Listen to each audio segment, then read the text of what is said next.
नमस्कार, आप देख रहे हैं वॉइस ऑफ कोटपुतली। बानसूर के ग्राम मैनपुर स्थित श्री कृष्णा गौशाला में आज पूर्व सरपंच रतिराम गुर्जर की अध्यक्षता में गुर्जर समाज की बैठक आयोजित की गई।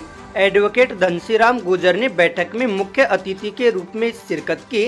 बैठक का मुख्य उद्देश्य समाज में व्याप्त सामाजिक कुरीतियों को समाप्त करना और आपसी एकता को मजबूत करना है। पूर्व सरपंच रतिराम रावत ने बताया कि बैठक में पूर्व में पनियाला मोड़ स्थित गौशाला में समाज के पंच पटेलों द्वारा लिए गए 11 महत्वपूर्ण निर्णयों के प्रभावी क्रियान्वयन पर विस्तृत चर्चा की गई। इसके साथ ही समाज में व्याप्त अन्य बुराइयों के सुधार पर भी गंभीरता से चर्चा की गई।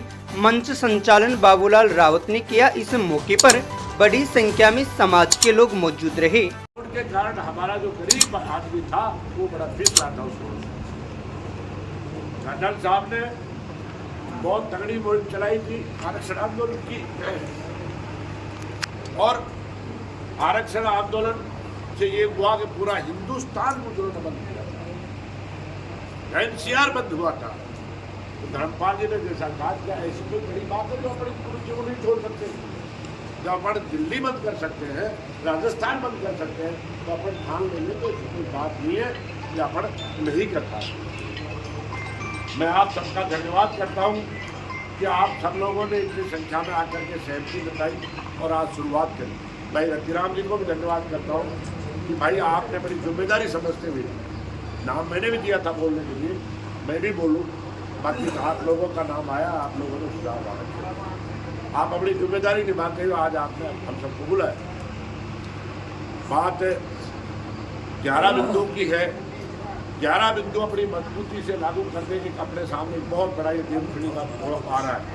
महोत्सव की बात जैसे अपने सोशल मीडिया में सब देख रहे हैं, चाहे नांगल चौधरी हो, चाहे अपना विराटनगर हो, चाहे अपना ये जो है नारायणपुर क्षेत्र हो, सब जगह लोग जागरूक है। सब लोगों ने पंचायत करके जगह जगह पंचायत करके सब लोग संदेश दे रहे, हम साथ हैं, हम लागू करें। अपने यहाँ से भी संदेश जाना चाहिए, अपने यहाँ से भी बानसूर से संदेश जाना चाहिए कि बानसूर के लोगों ने भी आज जो है शुरुआत करनी। और इस शुरुआत की मुहिम में मैं इतना कहूँगा कि ये जो बुराइयां थी, ये जो कुरीतियां थी, जनरल साहब ने बात कही थी कि पढ़ी लिखी माँ, कर्ज मुक्त समाज, स्वस्थ समाज, वो ही आगे बढ़ता है। आज हम उन बहुत 100 सालों से पीढ़ियों से दूरियां चली आ रही, उनके पीछे लगे हुए हैं और उन्हीं बातों को लेकर के इसलिए जरूर समझी। और ये समय का तकाजा भी था। आज समय परिवर्तन हो रहा है, बदल रहा है। आज मैं कहना चाहूँगा इस आप सबके बीच में कि इतने तेजी से हमारा समाज बदल रहा है कि आज आरएस का कल परसों निकल जाएगा 2023 का, जिसमें हमारे 92 बच्चों की लिस्ट आई सोशल मीडिया पर कि गुर्जर समाज के 92 लड़का लड़कियां बहुएं हमारी जो है ये आज़ादी के बाद पहली बार ऐसा हो रहा है। तो आप समझ सकते हो जो आरएस बन गया, क्यों बन गया जिस परिवार का बेटा, तो नुकसान जरूर नहीं बने। कौन रोकेगा?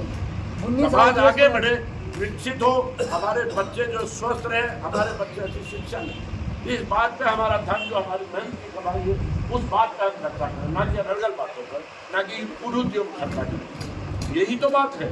इसीलिए तो जरूरत पड़ी इस महापंचायत की। और आप लोगों को ये भी खुशी होनी चाहिए कि आपके देखते हुए और समाज में आपके अनुसार जो है पहल करने लगे हैं कि गुर्जरों ने इतनी बड़ी संख्या में इकट्ठा होकर के बहुत बड़ा फैसला किया। तो सबसे ज़्यादा इस बात के पीछे लगे तो 3-3 करोड़ निविदा लोगों का 5-5 हजार आदमी निविदा में इकट्ठा होना, ये एक समाज के उस तराजू लगती थी उस बेटी वाले के घर पर समाज के लोग बैठ करके कि देखा क्या देता है इंसान, और ऐसी नजर रखते थे। परंतु समय का तकाजा था, समय के मुताबिक परिवर्तन आना चाहिए। बहुत बड़ा परिवर्तन आ रहा है बहुत तेजी से, और मैं कहता हूँ सन 2025 तक हमारा समाज और समाजों के बराबर होगा। हम शिक्षा में बहुत पिछड़े हैं। मैं नहीं कहना चाहता कोई बड़ाई की बात। एक जमाना ऐसा था सन 85-86 में आपकी बानसूर में बैठने के लिए कोई खड़ी नहीं चाहिए।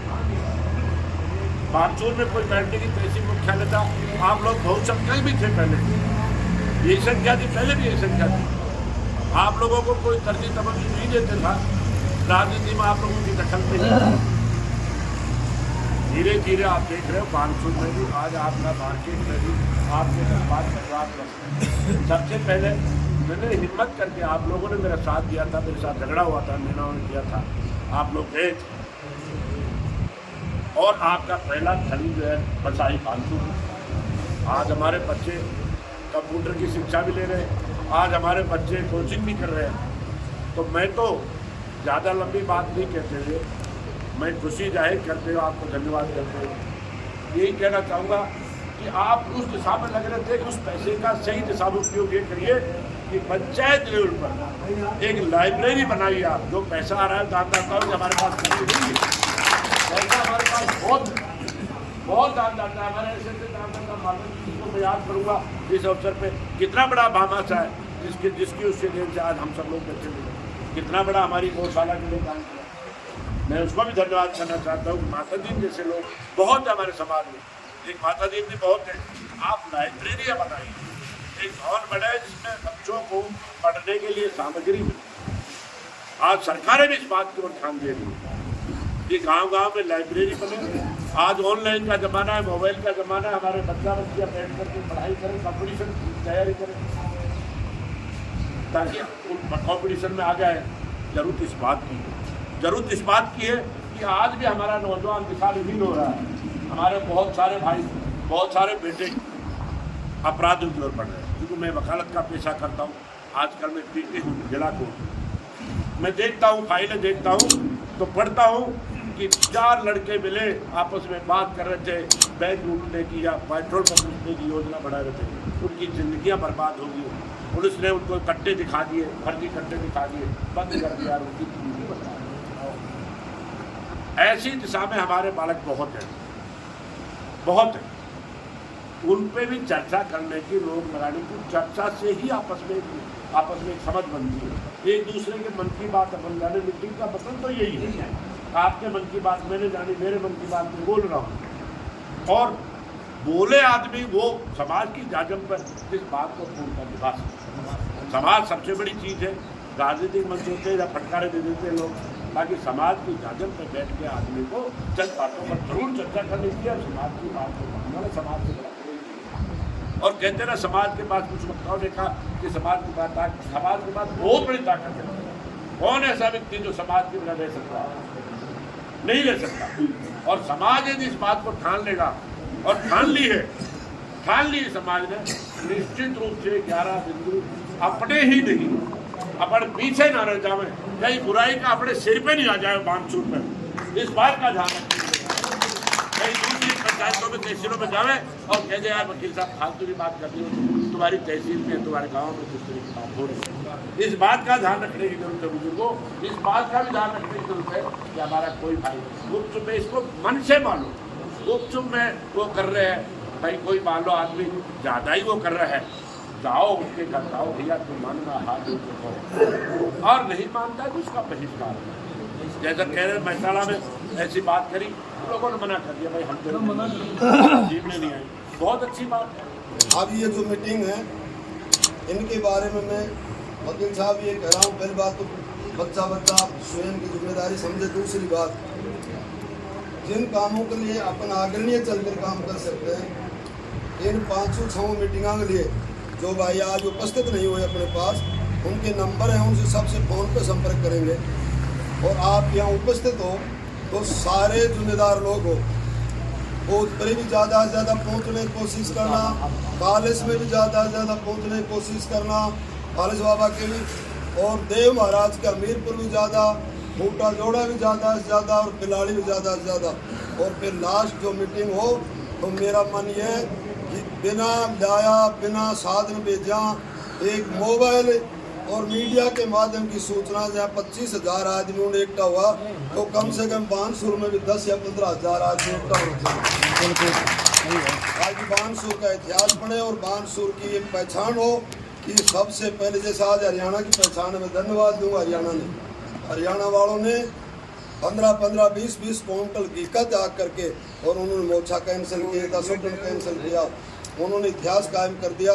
तो बानसूर में भी अगर आप सबसे पहले अपन शुरुआत करते हैं तो बानसूर का भी उस पनियाला के साथ साथ उस इतिहास के पन्ने में नाम आएगा, ऐतिहासिक मीटिंग होगी। तो इसलिए मैं आप लोग यहाँ आए, आप लोगों ने सर्वसम्मति से इस प्रस्ताव को पारित किया। उन 11 नियमों को पालने के लिए आप सब लोग सहमत हुए, उसके लिए मैं समाज के सभी बंधुओं से, सभी नागरिकों को कोटि कोटि धन्यवाद देता हूँ। और आपने से मैं इतनी बड़ी उम्मीद करता हूँ कि ये समाज की जो गाड़ी तैयार हो गई, आपको आगे बढ़ने का बहुत अच्छा अवसर मिल गया। अब इस गाड़ी में आपको सवारी बैठनी है और सवारी को सुरक्षित रखने की आप मौजूदा आदमियों की जिम्मेदारियां रहेगी, उसको सब मिलकर जिम्मेदारियां निभाएं। जय देव नारायण, जय गुजर, जय गौ माता। अगर अभी तक आपने चैनल को सब्सक्राइब नहीं किया है तो चैनल को लाइक, शेयर व सब्सक्राइब अवश्य करें।